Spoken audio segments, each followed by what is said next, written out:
Hello, welcome everyone. My name is Ryan Smith. This is ModX Network Voices. We invite experts to come on and talk about industrialized construction topics. I'm joined by my partner in business, Ivan. Hey Ryan, hi everybody. Thanks for coming again, Ivan, and always asking the tough questions of our guests. Today, we have a wonderful guest who is a longtime collaborator. I met him years ago and been following his work. Jaime Johnston at Bryden Wood Architects. And Bryden Wood is not a typical firm. They do some very interesting things around developing product platforms and working closely with manufacturing and fabricators in order to realize their projects at a range of scales and building types. Jaime, welcome, and thank you for joining us today. Appreciate it. Hi there. No, good to see you again, and thanks for the invite to come and talk. Jamie's going to share a screen. He'll go through some of the presentation on Bryden Wood, and then afterwards we'll have a question and answer period as we usually do. So Jaime, go right ahead. Okay, just checking you're seeing that. Yes. Perfect. Very good. Okay, so unfortunately, as is my my weakness, I've got too many slides, so I'm going to counter through these fairly quickly. Very quick company introduction. So Bryden Wood was set up about 25 years ago now, initially as a firm of architects, but we've now got all of the design disciplines as well as industrial designers, product designers, coders, process engineers, which I'll explain why that happens. We were specifically set up to look at how it is that manufacturing gets all of the benefits it does in terms of speed and quality and safety and cost and all the rest of it, and why construction has fundamentally failed to evolve for thousands of years. So we started looking at how you could apply some of that thinking from manufacturing, bring it into construction for the benefit not only of the sector actually, but for humankind, because obviously everyone interacts with the built environment. They live, they work, they educate, they're healed inside the built environment. And so we think, a moral responsibility to do better than construction's been doing since thousands of years ago.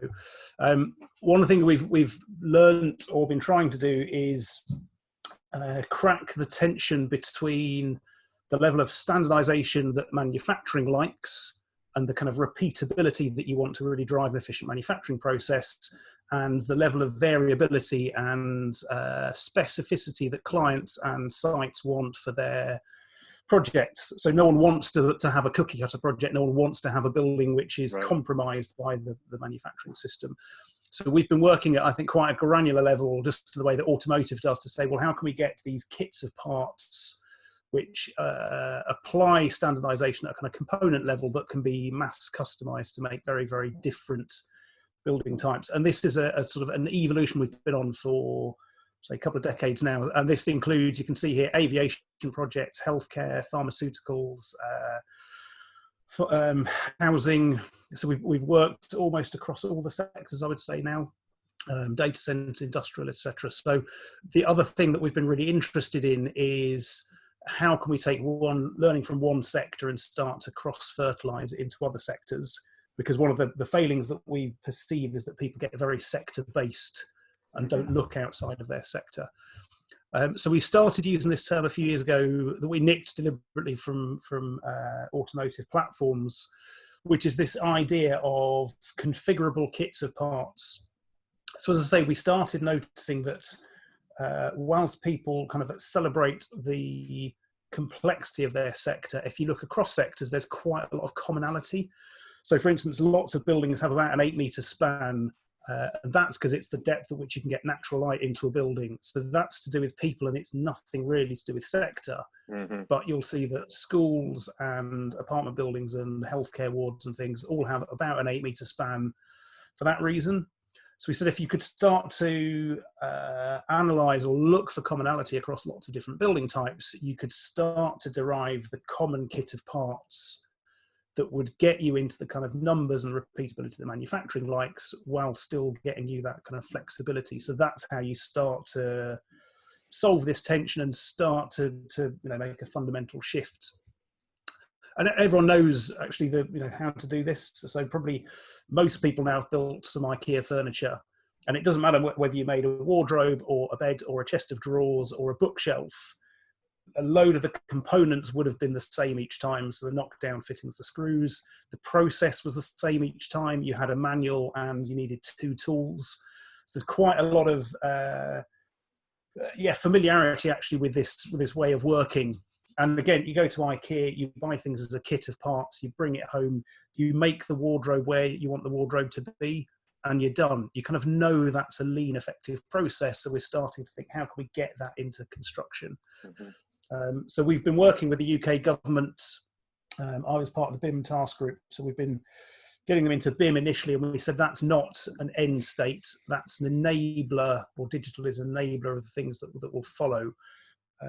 So through the ongoing conversation over the last decade or so with UK government, we said, look, if you plotted all of the things you buy on this graph in terms of spans and heights, everything you buy, or the vast majority of things that you procure, live on this graph.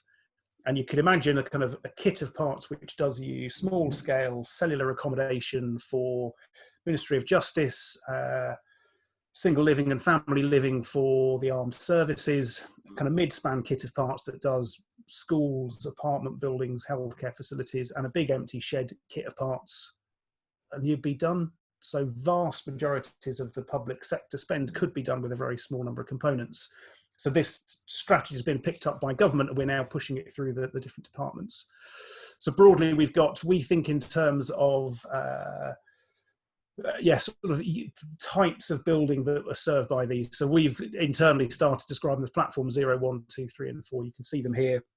I won't go through them because you can look at these slides, but you can see here it covers everything from small scale, semi-permanent accommodation, all the way through to distribution sheds, data centers, warehouses, etc., etc. We've been developing this as a complete kit of parts. So we think of the superstructure as our sort of car chassis, but if you can get that right and you get it millimeter perfect, it's easy to imagine then the envelope is a kit that clips into place, the fit out is a kit that clips into place. And these are very digitally linked, which I'll show you some examples of later. But the other bit is the other sort of common connective tissue between them is not just the components, but it's some of the sort of supporting processes.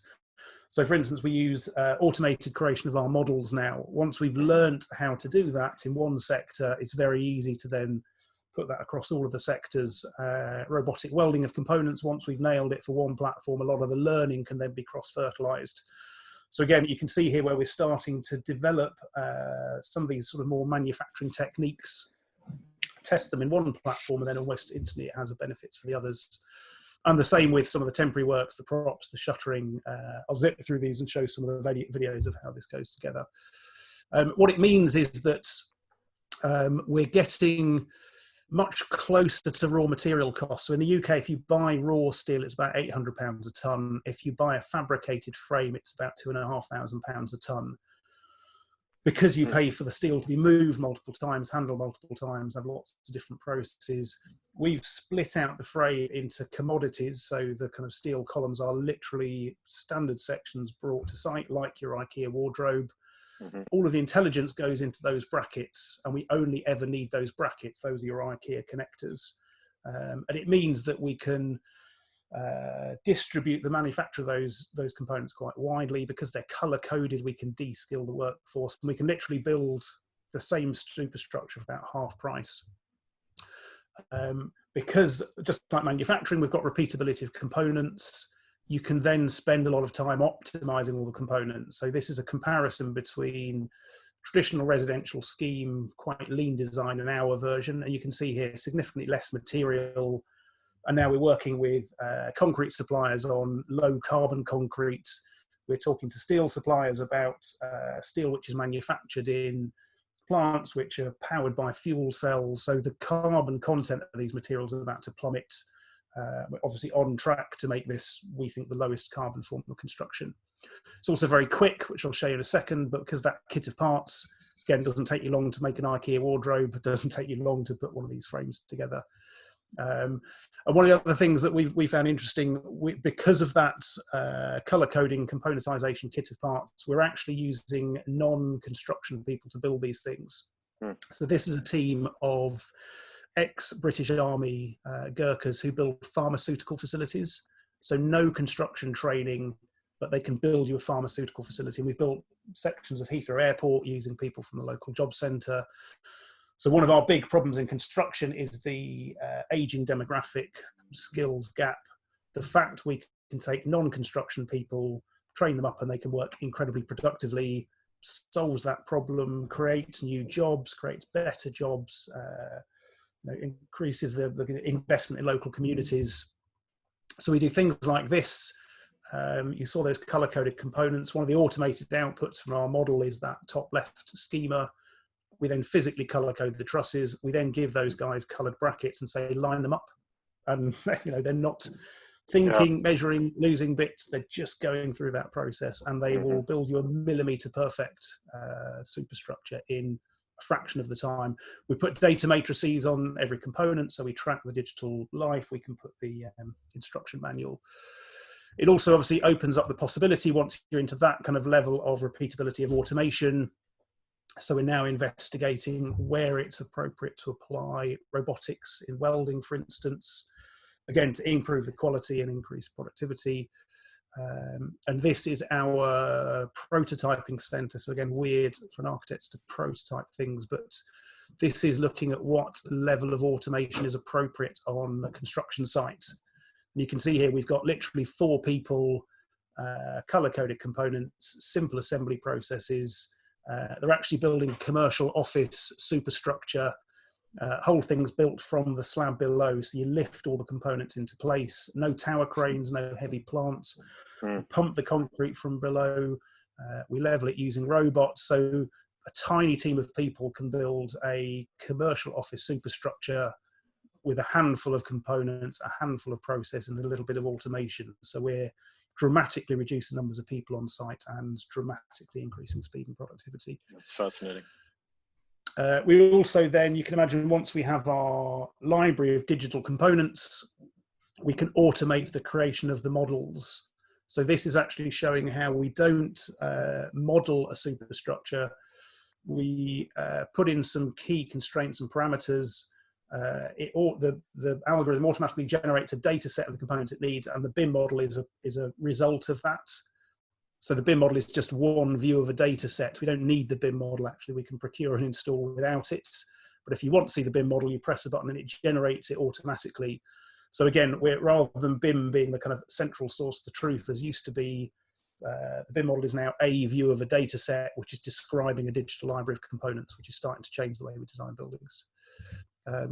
This is the same thing in housing. We for the Mayor of London, generated a very rapid housing design tool. Again, computational design, it's very rules-based. The idea is it allows you to develop housing schemes very quickly. The benefit of that is we can then take the feasibility studies and do loads of simulation with them. So again, we generate our data set, and we can then spend a lot of time optimizing aspect and prospect and placemaking, looking at energy balance, looking at overshadowing, looking at pedestrian movements, local context. So it's one of the sort of pushbacks we get from architects particularly is that this modern methods of construction will mean cookie cutter buildings. It won't at all. It will actually mean you've got more time to do better design. You'll test more ideas. You'll get much more highly optimized individual designs for buildings. And when you're happy with it, you press a button, it generates the BIM, and off you go. So you don't spend most of your time documenting the idea. You spend all of your time having ideas, which is a much more creative place to be. Very quickly, I'll zip through. This is the first project we've got on site. That prototype that we showed you was for this building, commercial office building by the Thames in London. It's a fantastic site. You can see here, architecturally not constrained by the fact it's system built. So very architecturally specific to its context. This is a little fly through. This is the Tate Modern, for anyone who knows London. It's a fantastic site just across the river. Yeah. Again, superstructure, you've seen the kind of assembly. The MEP Mechanical Electrode is a kit of parts. There's a few different versions of it. So very late in the day, the landlord can decide what sort of cooling strategy they want, and you just get the bits and clip them into position, which gives them enormous future flexibility, late decision making, so it allows them to get a better, more tailored product. This is back at our prototyping center. This is that kit of parts. All of the fixing points are pre-cast in the slab, so you literally lift them up, clip them in, and off you go. Facade's been designed in the same way. We actually managed to get much more glazing into the building because the surfaces are very compressed, which means more natural light, which means less artificial light, which means less energy in use, better optimized energy balance because of all the simulation. So it's their first net zero building.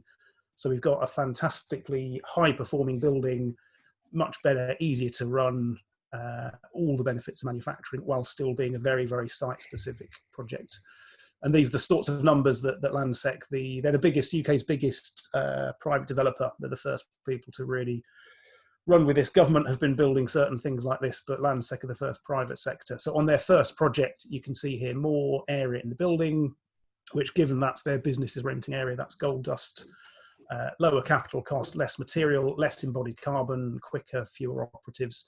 So this is only their first project like this. Obviously, the plan is once they've built this one, all of that learning feeds into the next generation, and these metrics just get better and better. So continued improvement, again, like manufacturing does very well. So I'll probably stop there because I've probably overrun the time. But yeah, apologies, that was quite a canter through, but I'll make the slides available and you can review them at your leisure if you're interested. Very interested. Stop sharing now. Wow, Jamie, that was a deep dive, and I think for our very audience, quick, deep and back to I think surface. well, for our audience, I think it's hopefully a shock because I think it really breaks a lot of conventions, both within what we think of as an architectural practice, but also within the the offsite industrialized space. And so, really, we haven't seen. This is certainly not a typical model that you're developing. It's certainly not typical in the US. We haven't seen it in Europe, really, in many cases. So maybe just to help us understand a little bit some basic things, what's inside of what are some things inside of your architectural practice that you would say you've listed some that are kind of key and distinguish you? What are your relationships with manufacturers, and who do you work with, and how much?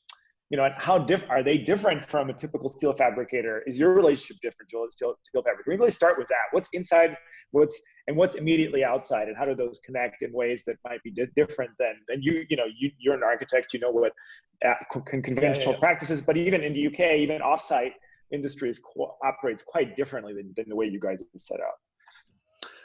It expands in both directions, actually. So where we started was very much the sort of deep diving into how we could componentize buildings, which was really painful. So it was one of the first things we recognized actually was that we couldn't just be architects, because one of the problems we perceived was where the architect used to be the master builder, for want of a better term, and have this completely holistic view. Certainly in the UK, the architect has sort of atomized their role. So we see projects where there's a executive architect, master planning architect, interior architect, facade architects. The architecture role is shattered into lots of different pieces. Then people only focus on specific sectors. They only do specific stages. So people are only seeing like a tiny sort of piece of the jigsaw,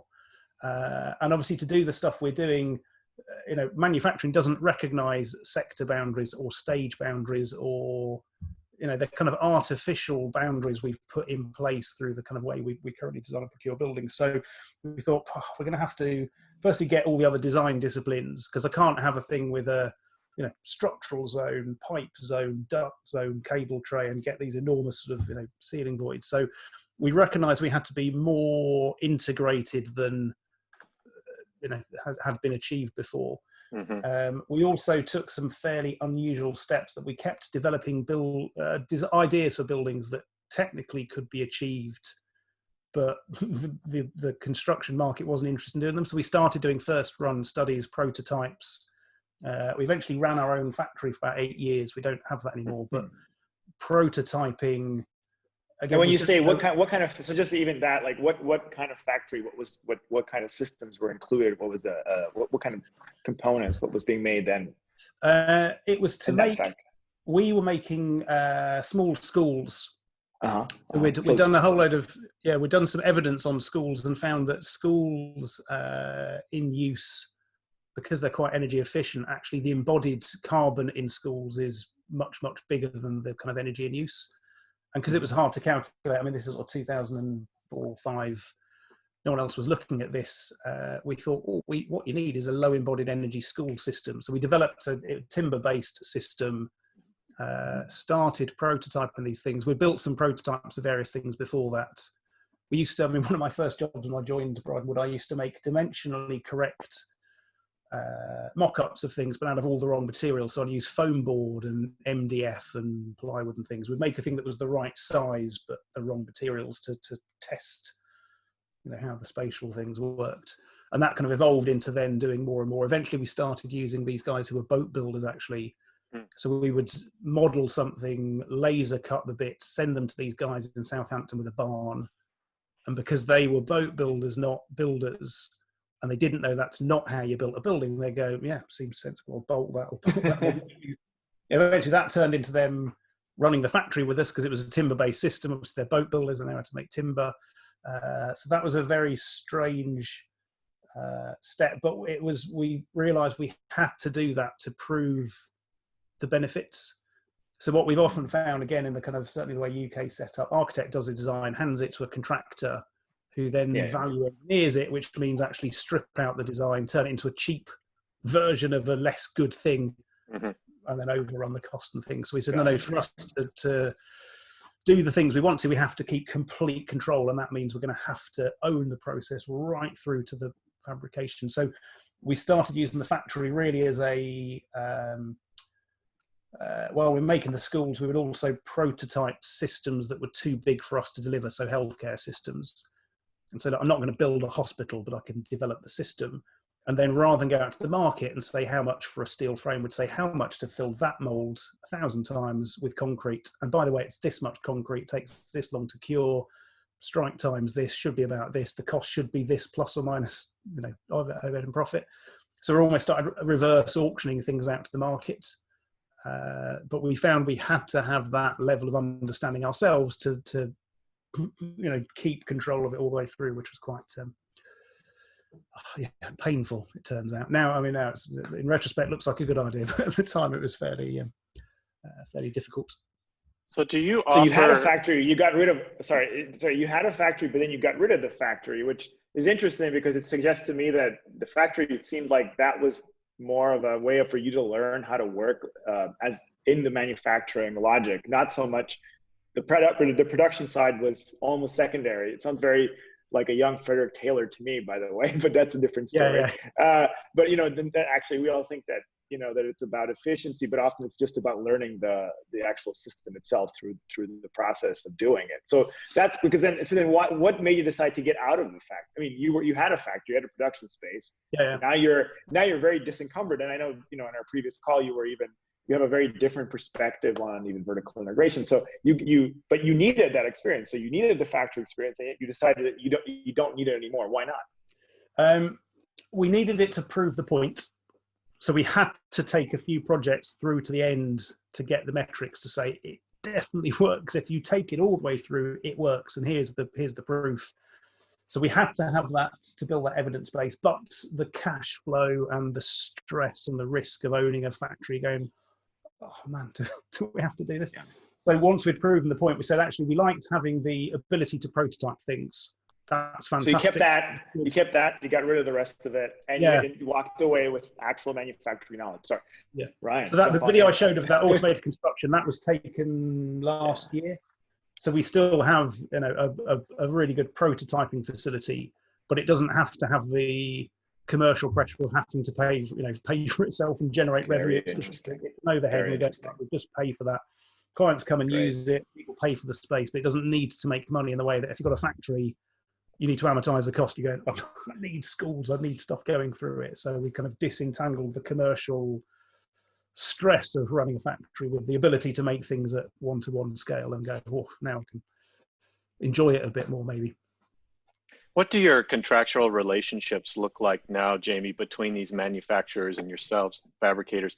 Are you, and the developer, are you offering a turnkey solution to developers and then you hold the primary, or is this a joint venture that you bid on projects with you know, a general contractor and manufacturing team? How does that all work? It's a bit of a mixed bag. So the other half of the first question actually was we form strong relationships with clients. Okay. Basically, it's the clients that really hold the power. Us telling a contractor to do something, they're going to go, yeah, thanks, Bryden Wood. Your comments are noted, but it doesn't have any impact. So the real the strong relationships we form with clients. So GlaxoSmithKline we've worked with since 2005 or 6, Circle Health since 2008. So what we found is this has worked where we've had repeat clients, informed clients who tend to be, or certainly the early ones tend to be serial clients. So Heathrow Airport or BAA as they were, Glaxo, Circle, people like that who plan to build a series of projects, have a very high commercial interest in their assets. I'll give you an example. Lots of clients sort of hand over the risk to the contractor. If you're GlaxoSmithKline and you're not producing drugs when you said you would, best case you're losing millions of pounds a week. Worst case, people are dying because you're not providing the drugs they need. So people like Glaxo kind of recognize that you can't really hand over your commercial risk to a contractor. Start saying, actually, the risk is mine, really. So I should probably step into this a bit more, own a bit more of it. So the clients we've had that have really kickstarted this have tended to be sophisticated clients like that who understood, the impact of construction on their business and were dissatisfied with what was happening in the market and came to us and said, yeah, how do we do this? So Circle Health, for instance, we used to we had a sort of a pipeline of innovations or things we were going to try with them, and said some of these will be amazing, some of them will fail because we haven't done all of these things, but we don't know which ones will fail or we wouldn't do them. But they used to talk about the direction of travel and say certain things have been spectacularly successful, some things weren't great and we wouldn't do again, but the direction of travel is heading in the right direction. So again, to have a client who doesn't expect, well, you can have that conversation and say, look, we're trying this thing. It's not going as well as we hoped. We're going to have to pivot and try this instead, and says, yeah, I can see why that's painful. And kind of it joins in the conversation rather than reaches for the contract and sort of says, well, I think you'll find it says here. So having that kind of collaborative, honest discussion with clients who can see we're trying to do the best, that can see that the overall benefit to their business is worth the effort. That's been enormously powerful because when they go to contractors and say, this is how we're doing it, or you're not going to build the project, right, that's a completely different relationship. So we tend to work with the contractors and hold their hand and sort of talk them through it and give them all the support we can and take them to the prototyping centre and allay any concerns they might have because they've not done it before. But you also need the client saying, but we are going to do this. This is the way we want this project to run.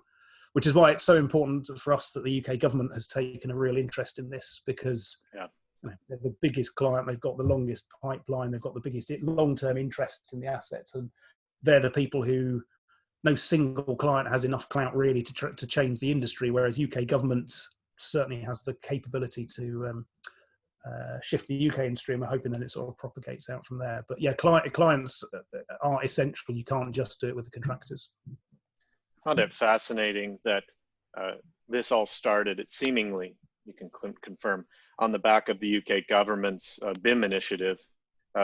Something similar happened in the US with the General Services Administration where they required BIM formats. But what we've seen in the UK and the US is that BIM, building information modeling, as a concept, not as a particular piece of software, really has not delivered on some of the promises across the sector. Yeah. No, but you're seemingly seeing a lot of those benefits. So the investment in that early digitization work has become part of your workflow, the way you operate, and it's had a seemingly really strong impact on on your operations. I guess I would just ask the question of you, why has Bryden Wood been different in this way? Why have you been able to leverage that early interest in BIM and taken it forward? And then a second question related to that, is this proprietary software you've developed, or are you just using off the shelf and customizing it for your processes?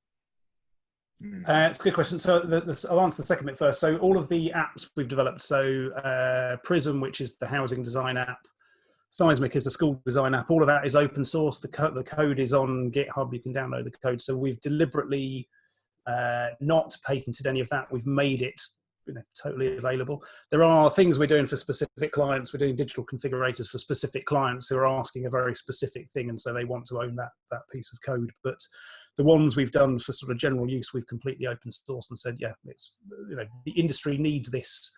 Part of our, and again, people can't quite believe this is totally true, but one of our driving things has been that the world population is going to hit 11.5 billion people at certain points. The amount of infrastructure and housing and education and schools we've got to build is so vast. Like, there's so much work to go around. Actually, one of the things that holds us back is this kind of protecting commercial interests. So our view has always been, actually, the more people are doing this, the greater the benefit everyone gets. So we're not going to try and protect it. So hence the open sourcing bit. On the first, what was the other part of the question about how we started in the sort of how we're able to leverage some of this digital? And why is BIM, and then and to Ryan's point, why is also BIM generally not? I mean, you guys seem to be delivering on it, but you have a very different approach. And maybe that, as opposed to BIM in general, which in the US and the UK has not necessarily delivered on the promise of productivity. I think, and this is complete speculation, it's worth saying, actually, I've only ever worked at Bryden Wood. I was employee number one. I've only ever worked at Bryden Wood, so I don't really know what it's like to work somewhere else. I think, or my perception is that maybe the industry is taking the kind of traditional design, procure, construct process, and it's like adding BIM and going, oh, sort of, it's like a bolt on, or it's like I'll swap out that bit of my process and might stick some BIM in there. Our view, but the end state is traditional construction. So going, right, I've got my BIM model. Now I can turn it into a load of drawings. I can, they're not using it to maybe wringing out that kind of digital asset as much as we are. Whereas we started the other way. We started going, I want to manufacture things. I need some digital tools to drive that. So the reason I was part of the BIM task group back in 2011 was because we had been using that 3D modeling to be laser cutting components and things like for, I don't know, 6-10 years prior to that. So we didn't call it BIM. It was just, I need a tool that allows me to create this model and drive it all the way through. So we came at BIM as a means to driving manufacturing assembly, whereas I think other people are using BIM because they were told to, and they're using it as part of a traditional design process. So rather than take the normal thing and bolt technology onto it, we're saying, well, if I want to manufacture things and use data and use evidence and use all these things, what would that look like? It wouldn't look like the traditional process with a bit of technology. It's a different process, and that hence the tools that we're trying to define that new process. It's almost like we have a term now we've been playing around with called appropriate automation, and you're talking about appropriate building information in a way, because it was so to me at least the most revolutionary thing today was the way you described using the kind of most almost off-the-shelf steel component as if it was kind of a raw material, and then building everything else around that. I think that to me tells me a little bit about your approach to BIM as well. I mean, when you look at your model and the way you described it, actually the way you're processing data is, I mean, BIM is a promise to architects that we can be sloppier than we were before. Let's be honest. And we will get the costs, and someone will manufacture what we want. That's how we also teach students, by the way, which is totally immoral. But the idea that I think there's something really fascinating. It was so clear seeing, and even the way you're talking about pricing of basically a value-added steel component versus almost raw steel, building your own, using software, building basically your own approach to BIM around that concept, which also understands the manufacturing and even supply chain. It's so radical because it makes so much sense, and it's so rational in a world where we've been paying to not have to be rational, It's like what you were describing with your client, with the clients, that a pharmaceutical company can't afford to play this crazy game where we de-risk a sloppy process because it's cheaper than trying to change it. That's what construction and development is. You say, well, no, actually the pharmaceutical industry, he can't afford to play that game. So it's a happy marriage for us. Or, we can't afford to use Revit or anything like that because it really is, it just generates more content and more data than we could ever really process. So we're going to simplify. We're going to figure out what the common component is and then build. I mean, I'm just repeating what you said, but trying to make it clear to our audience, because it's you walk around with a group of crazy people for a long time and then you start thinking, crazy is actually normal, and it's not. Anyway, so just, maybe, but I think that just to the point that BIM is, BIM is another one of those examples, just like certain ideas of fabrication that actually cover up the problem, or even, the way we cover up the fact that construction is incredibly risky. And we just pay money to forget that idea. Yeah, it's interesting. I mean, a lot of these things we've, it's sort of grown, all the capabilities we've got are grown organically because we kept hitting like the next barrier or frontier and going, oh, now we need to do this, do we? Oh, now we need to make our own schools, do we? Oh, right. Well, but things like so Seismic came around, the configurator Seismic and Prism came around because I'll explain Seismic because it's easier and quicker. We were doing a piece of work with the Department for Education to analyze their estate. So we like a data set, we like evidence-based design. So we were looking across their estate and saying, actually, the way you design or ask your designers to design a school, you have thousands of different space types, all slightly different sizes. Mm-hmm. It's very hard to tessellate, actually. And for a designer to hit your schedule of accommodation nail on, that's really difficult. So we demonstrated, we did some data visualization of a schedule of accommodation and showed the kind of spread of different spaces and said, look, you can imagine if you rationalize that right down, you could have way fewer spaces that were more multifunction. So instead of having a 7.2 square meter space and a 7.4 and a 7.6, and they make them all 8, some of the spaces will get bigger, which is not a bad thing, because if you get more school, that's generally not a bad thing. But the extra space is paid for by the efficiency of the design. So if you had a smaller set of spaces which are quick to configure, and then they were multi-function. So some spaces are really specific in their purpose. Some of them were just the space they were because of the furniture you wheel in at the end. We're saying we'll just make them all 8, and then it could be a office or it could be a nurse's matron station, whatever. So from that we then could map like the proper adjacencies in terms of data and say which spaces have to be next to each other, which ones need to be near each other, which ones would be like to be near each other. So you could start to again get that sort of evidence base. That turned into clusters of space types. And we then had this digital library of all the kind of digital components that made up a school, regardless of how you build it. But at the same time, DfE were paying, every time they wanted to do a new school, they would pay a design team to do a little feasibility study. So the procure team, the basic information, they do a feasibility pre-design, and then because it's feasibility, they don't design this thing to the nth degree. And then when they do the proper design, they go, actually it doesn't quite fit on this site, or there's a way leave in the way, and then you either compromise the teaching space to squeeze it in, or you go back to the drawing board and say, well, that's crazy, you've got a digital kit apart. So anyway, we turned it into we said if you made a digital configurator, we actually beta tested it on my 9-year-old, because we said you've got 3D components that clip together in certain ways. The graphics are sort of fairly blocky. That is literally Minecraft. So we beta tested it on my 9-year-old, who can design you now a code compliant school in about 15 minutes. And demonstrated that. And we took it, there's a video I'll ping you a link to, we took it to a school up the road and got a load of 9-year-olds, because there's a whole generation of people who, we say, imagine a world where we're working in a 3D environment and co-creating and building out standard components, and go, yeah, like the kids do on Saturday morning. So we deliberately made it look a bit Minecraft, partly to show how you could sort of democratize that design process. And the headmaster was saying, well, this is amazing, because now I understand why the school's designed like it is. But also to show that next generation who already work in this way, come into construction, you could do that for real. You could take that skill and deploy it. But again, part of it came out because we were sort of frustrated that there weren't, everyone sort of talks about the kind of data feedback loop, and, you know, operational data feeds the front end of the process. Again, there's no digital tools at the front end of the process. Like, we need those tools. And so Seismic and Prism came out of us saying, well, let's make the digital tools. Let's make those lightweight configurations that are good for feasibility. They're not supposed to do the entire design, but they allow you very quickly and very digitally to test a whole bunch of schemes. You can build in certain rules, so you can't design a non-compliant thing, but it frees you up as a designer to try more ideas, test more things, iterate very quickly.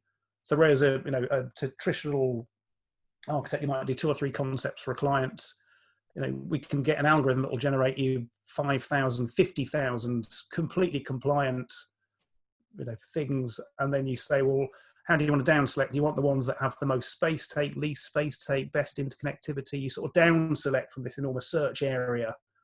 And so you've got way more things to look at. You can, you know, optimize by lots of things. You know, that's it shouldn't be a threatening prospect to architects.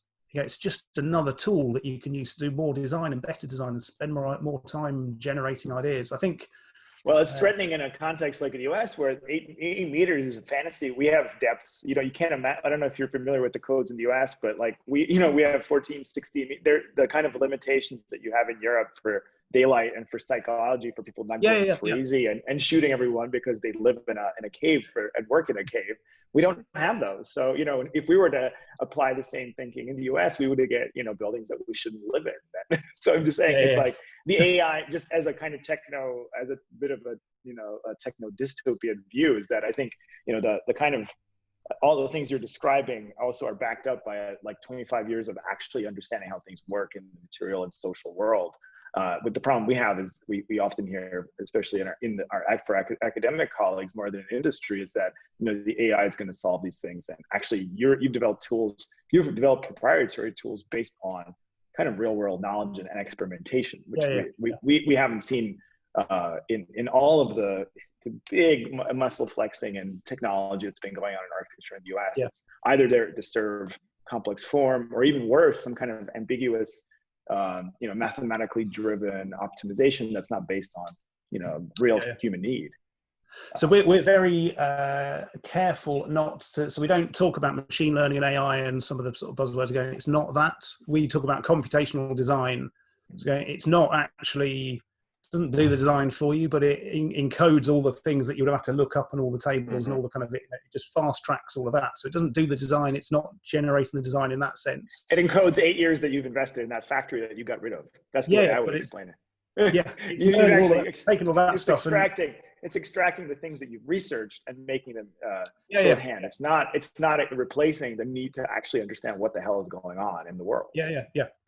Yeah, so the Prism doesn't design the housing scheme for you. It's up to you to decide that, you know, what's an appropriate mass and what's a good massing and placemaking things, but it allows you to test lots of those much more quickly. And you go, that's brilliant. So you can spend, I have a slide I sometimes use, which is that, you know, the value, 90% of the value the architect adds is in having the concept, but 90% of their time is in documenting that concept. So I had the idea really quickly, it's a good idea. Now I've got, you know, months and months of doing the drawings and the schedules and all the things that back it up. You go, oh, if you could spend much more time doing the value adding bit and having more ideas, and then when you're happy, go and now document it and it spits out. You just spend more time on the, you know, the bit that excites people. So yeah, we see all of this as a massive opportunity for architects to reclaim the control that I talked about, try more ideas, offer, you know, add more value to the process, and actually do the thing that you signed up to do, and not spend all your time doing endless drawings. So yeah, it's interesting. In the UK, the Royal Institute of British Architects are starting to engage with this, say more. I think for a long time they didn't quite know what to do with this, and now they're starting to go, actually, yeah, this is quite interesting, that we can see the market's heading in this direction.